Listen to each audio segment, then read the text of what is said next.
జరిగింది.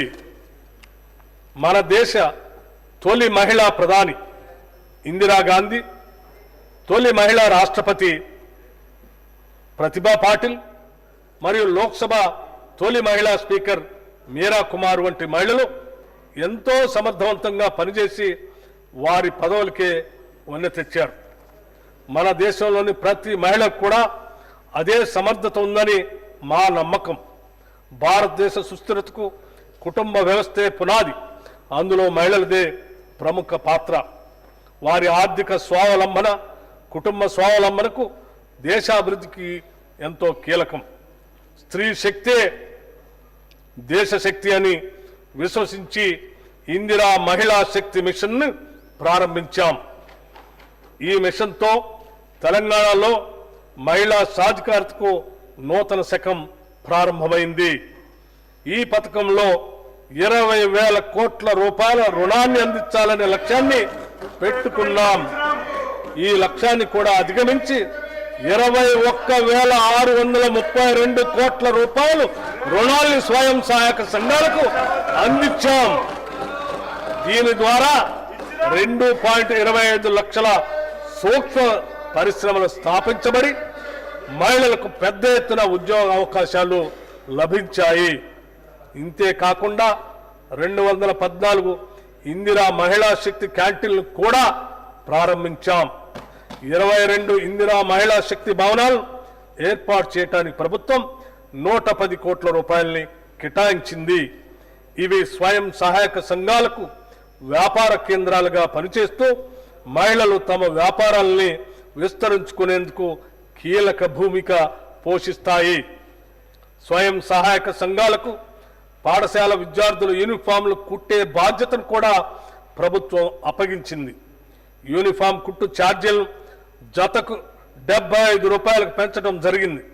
దానివల్ల నేటి వరకు స్వయం సహాయక సంఘాలు 37.5 లక్షల యూనిఫామ్లు కుట్టడం ద్వారా దాదాపు 28 కోట్ల రూపాయల ఆదాయాన్ని సంపాదించాయి. ఇది మహిళలకు స్వయం ఉపాధి అవకాశాలను పెంచడంలో కీలకమైన ముందడుగు. అమ్మ ఆదర్శ పాఠశాల కార్యక్రమం ద్వారా 23,701 మౌలిక సదుపాయాల ప్రాజెక్టులు 634 కోట్ల రూపాయల వ్యయంతో స్వయం సహాయక సంఘాలకు అప్పగించబడ్డాయి. వ్యాపార నిర్వహణలో మహిళలను మరింత ప్రోత్సహించడానికి ప్రతి మండలంలో వారితో రైసు మిల్లులు మరియు మినీ గోదాములు స్థాపించి నిర్వహించే విధంగా సహాయ సహకారాలు అందిస్తాం.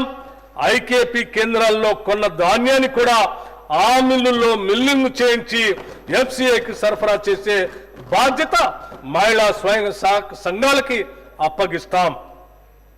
రుణ బీమా పథకం కింద ఒక్కో స్వయం సహాయక సంఘ సభ్యురాలకి 2 లక్షల రూపాయల సహజ మరణ బీమా మరియు 10 లక్షల రూపాయల ప్రమాద బీమా అందించబడుతుంది.